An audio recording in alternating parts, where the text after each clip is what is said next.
Mari kita berdoa. Terima kasih ya Tuhan atas penyertaan-Mu kepada kami sepanjang seminggu ini kami telah beraktivitas, dan pada saat ini ya Tuhan kami akan mendengarkan firman-Mu. Tuhan tolong berkati hamba-Mu yang akan menyampaikan firman Tuhan, dan berkatilah supaya firman-Mu pada pagi hari ini bisa menjadi pedoman dalam kehidupan kami. Terima kasih Tuhan Yesus, dalam nama-Mu ya Tuhan kami telah berdoa. Amin. Ya, selamat pagi Bapak Ibu yang dikasihi oleh Tuhan. Shalom. Shalom. Nah, firman Tuhan pada hari ini ya seperti yang sudah dijadwalkan akan berbicara mengenai krisis global membuat Anda cemas ya. Jadi sebuah kalimat pertanyaan, krisis global apakah akan membuat Anda cemas ya. Nah, beberapa waktu yang lalu ya, kalau Bapak Ibu melihat tayangan di TV ataupun mungkin di YouTube gitu ya, bahwa Presiden Jokowi membuat sebuah statement yang membuat beberapa dari kita mungkin, atau sebagian besar dari kita mungkin menjadi sedikit takut gitu ya. Kenapa? Karena di tahun 2023 itu ada sebuah pergolakan ekonomi gitu ya, bisa disebut sebagai resesi gitu. Nah, tentu resesi ekonomi ini akan membuat dampak yang sangat besar bagi kehidupan kita gitu ya. Karena resesi ini bukan hanya di Indonesia tetapi juga di seluruh dunia. Boleh tolong ditampilin videonya?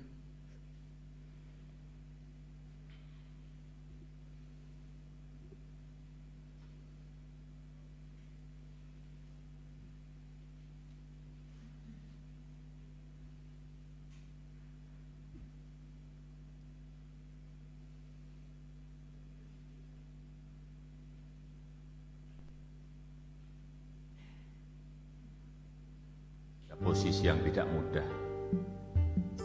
Pada sekarang ini memang dunia baru berada pada posisi yang tidak mudah. Pada keadaan yang sangat sulit sekali.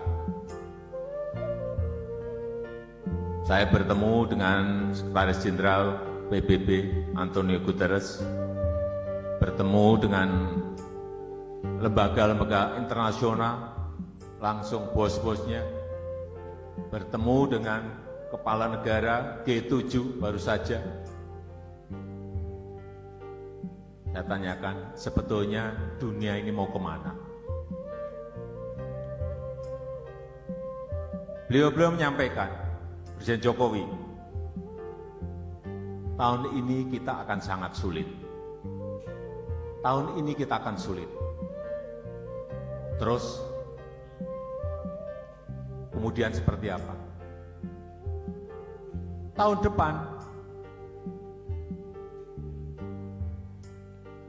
akan gelap.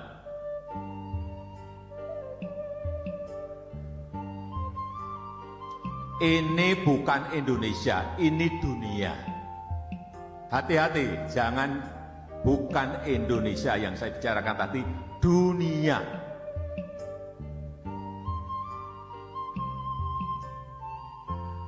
Kita bicara dunia dulu. Semua negara sekarang ini berada pada keadaan yang tidak mudah. Dari Sekjen, PBB menyampaikan, dari IMF, dari Bank Dunia menyampaikan, bahwa akan ada 60 negara yang akan ambruk ekonominya. Dan sekarang sudah mulai satu persatu. Ya, oke ya. Nah, jadi itu ya statement dari Pak Jokowi bahwa di tahun 2023 ya, sebentar lagi kita akan melewati tahun 2022. Di tahun 2023 itu akan terjadi sebuah pergolakan ekonomi yang sangat besar ya. Bahkan saking besarnya ya, diprediksi 60 negara itu akan kolaps ya, akan ambruk.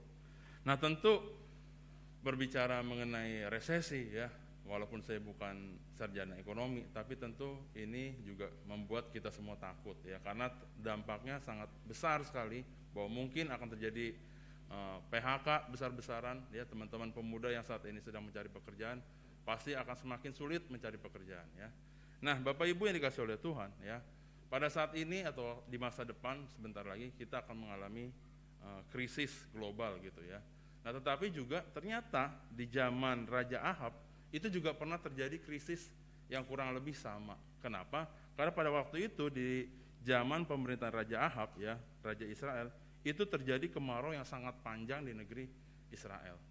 Nah, kemarau panjang ini mengakibatkan terjadinya kekurangan pasokan makanan dan minuman.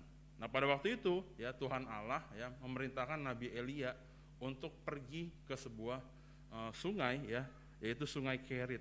Nah, Tuhan menyuruh Nabi Elia untuk tinggal di situ ya, di pinggiran Sungai Kerit. Di sana si Nabi Elia dia bisa minum dari sungai tersebut, dan kemudian dia juga makan makanan yang dibawa oleh burung gagak yang diperintahkan oleh Tuhan untuk membawa daging dan roti untuk Nabi Elia. Sehingga walaupun terjadi krisis, Nabi Elia bisa tetap makan, bisa minum. Nah, tetapi karena kemarau ini sangat panjang, lama-lama air yang ada di Sungai Kerit juga mengering. Nah, ketika sungai itu sudah mengering ya, Tuhan kemudian menyuruh Nabi Elia untuk pergi ke sebuah daerah dinamakan Sarfat. Nah, saya mengundang kita semua untuk membaca secara bersama-sama ya.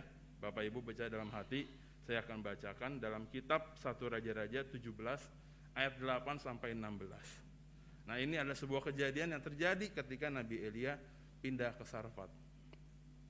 1 Raja-Raja pasal 17 ayat 7 sampai 16 ya. Bapak Ibu bisa mengikutinya dalam hati, baca di depan atau mungkin di dalam Alkitab yang Bapak Ibu pegang ya. Elia dan janda di Sarfat. Tetapi sesudah beberapa waktu, sungai itu menjadi kering, sebab hujan tiada turun di negeri itu. Maka datanglah firman Tuhan kepada Elia, bersiaplah, pergi ke Sarfat yang termaksud wilayah Sidon, dan diamlah di sana. Ketahuilah, aku telah memerintahkan seorang janda untuk memberi engkau makan. Sesudah itu ia bersiap, lalu pergi ke Sarfat. Setelah ia sampai ke pintu gerbang kota itu, tampaklah di sana seorang janda sedang mengumpulkan kayu api. Ia berseru kepada perempuan itu, katanya, cobalah ambil bagiku sedikit air dalam kendi supaya aku minum. Ketika perempuan itu pergi mengambilnya, ia berseru lagi, cobalah ambil juga bagiku sepotong roti. Perempuan itu menjawab, demi Tuhan Allahmu yang hidup, sesungguhnya tidak ada roti padaku sedikit pun, kecuali segenggam tepung dalam tempayan dan sedikit minyak dalam buli-buli. Dan sekarang aku sedang mengumpulkan 2-3 potong kayu api. Kemudian aku mau pulang dan mengolahnya bagiku dan bagi anakku. Setelah kami memakannya, maka kami akan mati. Tetapi Elia berkata kepadanya, janganlah takut, buatlah seperti yang kau katakan, tetapi buatlah lebih dahulu bagiku sepotong roti bundar kecil daripadanya, dan bawalah kepadaku, kemudian barulah kau buat bagimu dan bagi anakmu. Sebab beginilah firman Tuhan Allah Israel, tepung dalam tempayan itu tidak akan habis, dan minyak dalam buli-buli itu tidak akan berkurang, sampai pada waktu Tuhan memberi hujan ke atas muka bumi. Lalu pergilah perempuan itu dan berbuat seperti yang dikatakan Elia. Maka perempuan itu dan dia serta anak perempuan itu mendapat makan beberapa waktu lamanya. Tepung dalam tempayan itu tidak habis, dan minyak dalam buli-buli itu tidak berkurang seperti firman Tuhan yang diucapkannya dengan perantaraan Elia. Nah, Bapak Ibu, itulah kejadian yang terjadi ketika Nabi Elia berada di Sarfat ya. Jadi dia datang ke sebuah tempat di Sarfat di mana Tuhan sudah memerintahkan Nabi Elia ya untuk bertemu dengan seorang janda yang nantinya janda ini akan memberi makan kepada Nabi Elia. Ya. Nah, tentu ya tadi kita juga sudah mendengar pidato dari Pak Jokowi dan juga pembicaraan dia dengan Sekretaris Jenderal PBB ya, bisa kita bilang itu adalah pemimpin dunia. Ya, bahwa diprediksi tahun depan dunia akan mengalami resesi global ya, resesi global. Nah, dampak dari resesi itu seperti tadi saya sudah bilang ya, harga-harga tentu akan naik ya. Akan terjadi pengangguran juga besar-besaran karena perusahaan-perusahaan harus menyeimbangkan neraca keuangannya. Kalau Bapak-bapak tahu ya aplikasi Shopee ya yang biasa belanja online pasti tahu. Beberapa waktu yang lalu dia juga sudah memulai memecat atau mem-PHK-kan karyawannya ya. Bahkan di Indonesia sendiri dikatakan ada sekitar 400 orang yang di PHK dari perusahaan Shopee ya. Nah, tentu sebagai manusia ya yang tinggal di dunia ya, tentu kita pasti ada rasa khawatir ya. Jangan-jangan nanti ini bisa berdampak dengan usaha yang mungkin Bapak Ibu sedang geluti, ataupun mungkin ya perusahaan di mana Bapak Ibu bekerja ya, takut kalau ada pengurangan pegawai gitu ya. Nah, tetapi ya sebagai anak-anak Tuhan ya, tentu kita harus mengingat janji Tuhan Bapak Ibu ya. Tuhan berjanji bahwa di dalam kitab Amsal 10 ayat 3 bahwa Tuhan tidak akan membiarkan orang benar menderita kelaparan ya. Nah, ayat tersebut ya dari kitab Amsal 10 ayat 3 dan firman Tuhan pada hari ini akan memberikan jaminan kepada kita bahwa tidak ada orang yang benar ya, yaitu anak-anak Allah yang akan menderita karena kelaparan. Nah, Tuhan tentu akan memelihara dan mencukupi kebutuhan dasar kita, ya, kebutuhan pokok kita. Nah, tentu saja kebutuhan hidup dan keinginan hidup berbeda. Kalau dulu saya di SD, ya saya ingat sekali, saya diajarin kebutuhan dasar itu ada 3 ya manusia, yaitu sandang, pangan, papan. Betul Bu Dini? Betul ya? Betul enggak? Ingat enggak ya, sandang, pangan, papan, ya, yaitu adalah makanan, tempat tinggal dan juga pakaian. Nah, beberapa waktu yang lalu ya seperti Bapak Ibu ketahui, saya juga sempat menjadi guru agama ya. Saya rasa ada satu kebutuhan lagi yang bertambah, yaitu HP ya. Anak-anak waktu zaman pandemi kemarin kan butuh HP ya untuk belajar online. Nah, mungkin itu jadi salah satu kebutuhan pokok juga ya, kebutuhan dasar. Tetapi apakah HP-nya harus iPhone 10 ya? Enggak juga ya. Kalau pengen HP-nya iPhone 10 itu udah masuk ke keinginan hidup ya, bukan lagi kebutuhan hidup. Nah, Bapak Ibu ya, tadi saya katakan bahwa Tuhan menjamin kebutuhan hidup anak-anaknya ya. Karena begitu besar kasih Allah kepada kita ya, kepada dunia ini ya. Sehingga Tuhan menjamin kita bahwa kita tidak akan kelaparan ya. Bahwa burung-burung di udara saja Tuhan pelihara, apalagi kita ya, anak-anaknya. Nah, hidup di dalam pemeliharaan Tuhan, Bapak Ibu, bukan berarti kita berlimpah-limpah ya atau mempunyai kelimpahan, melainkan Tuhan berjanji bahwa dicukupkan. Nah, kita ambil contoh ya, kehidupan janda dan anak perempuannya yang ada di Sarfat. Ketika janda ini sedang menghadapi krisis global ya, karena musim kekeringan selama kurang lebih 3,5 tahun ya, 3 tahun 6 bulan ya. Dampak kekeringan ini tentu menjadi hal yang sangat berat buat mereka ya. Nah, dampaknya sendiri ada pasti masyarakat pada saat itu tidak bisa bertani ya, karena tidak ada air. Nah, air juga sangat berpengaruh untuk hewan-hewan ternak ya. Hewan-hewan ternak pasti juga tidak bisa minum karena tidak ada air untuk minum. Nah, bahkan aura-aura kematian pada saat itu sudah mulai dapat tercium ya. Bahkan si janda ini tadi dikatakan bahwa roti terakhir setelah dia makan sama anaknya pasti dia akan mati karena udah nggak ada lagi makanan ya. Nah, tetapi ya di tengah situasi yang pelik seperti itu ya, di situasi yang sangat kacau seperti itu, Tuhan mengirimkan Nabi Elia kepada mereka ya, untuk memberkati janda dan anak perempuan yang ada di Sarfat. Jadi selama musim kekeringan ya, minyak dan tepung yang mereka gunakan ya, yang ada di tempayan tadi ya, yang ada di tempat mereka menyimpan bahan makanan itu ya, itu tidak pernah habis ya, sehingga mereka dapat melewati krisis pangan tersebut ya. Nah, apa yang bisa kita pelajari dari kisah janda di Sarfat ini ya bersama dengan anaknya ya? Setidaknya ya di dalam perenungan firman Tuhan yang saya lakukan ya, ada 3 hal yang bisa kita dapatkan dari kisah tersebut ya, dari kisah ini. Yang pertama adalah waktu Tuhan itu selalu yang terbaik ya. Waktu Tuhan itu selalu sempurna. Tuhan tidak pernah bertindak terlalu cepat ataupun terlalu lambat ya, tidak pernah terlambat, tetapi selalu tepat pada waktunya.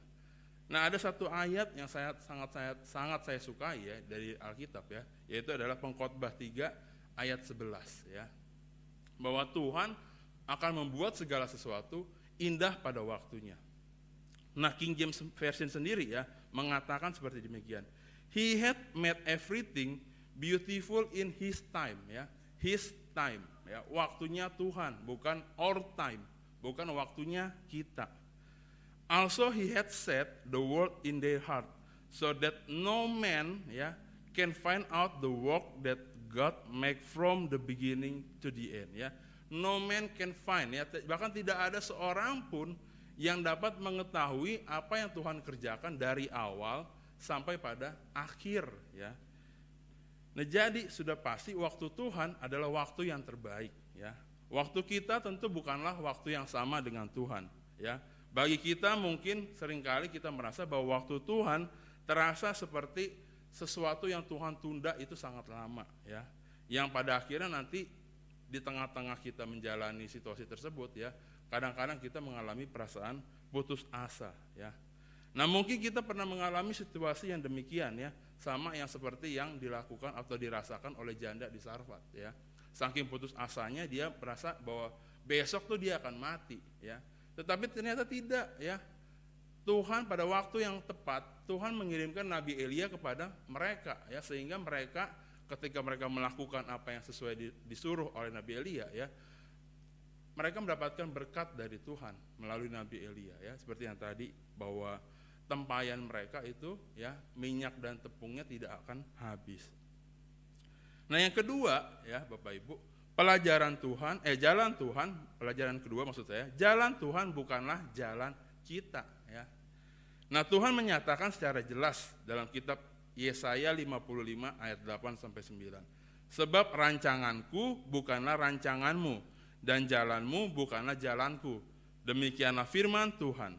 Seperti tingginya langit dari bumi, demikianlah tingginya jalanku dari jalanmu dan rancanganku dari rancanganmu.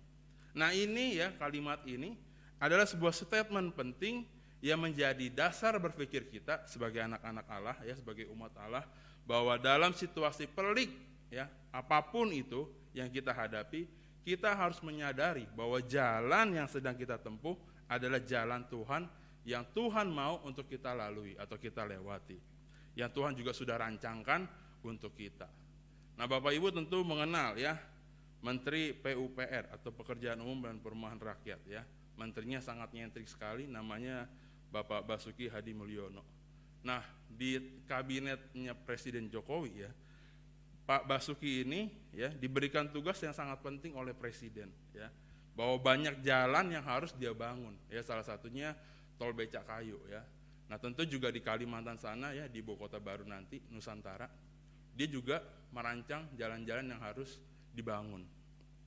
Nah, ketika Pak Menteri merancang jalan, ya, tentu dia akan membuat jalan yang baik dan aman untuk masyarakat Indonesia lewati, kan, ya, bukan jalan yang tidak aman begitu.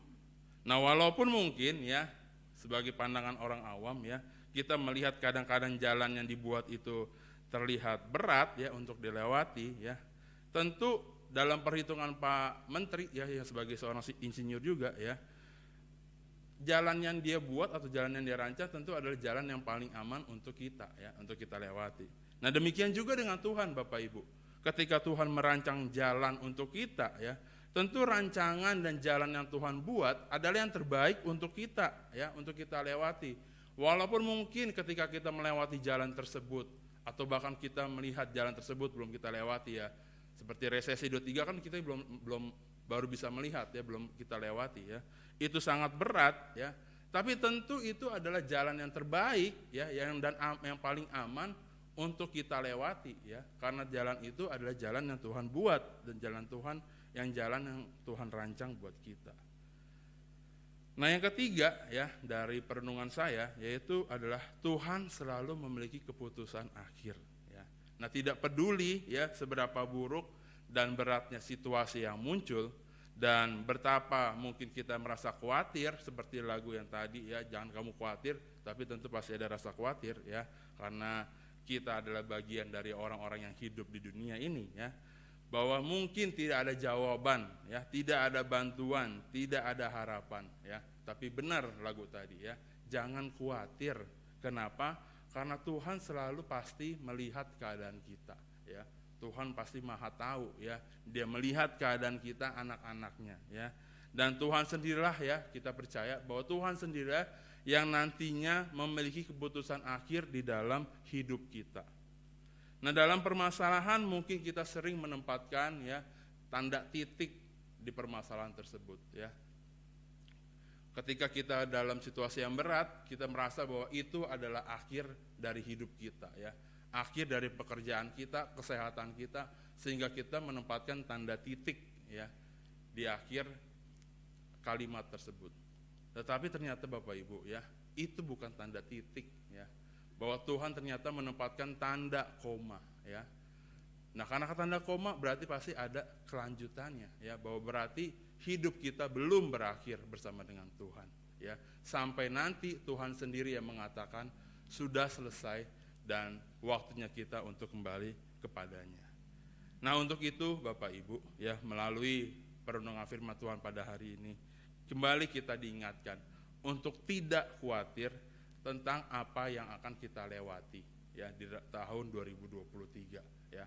Apa yang akan kita makan, apa yang akan kita pakai ya. Kenapa? Oleh karena kalau kita merasa khawatir, tentu energi kita akan terfokus pada kekhawatiran tersebut ya.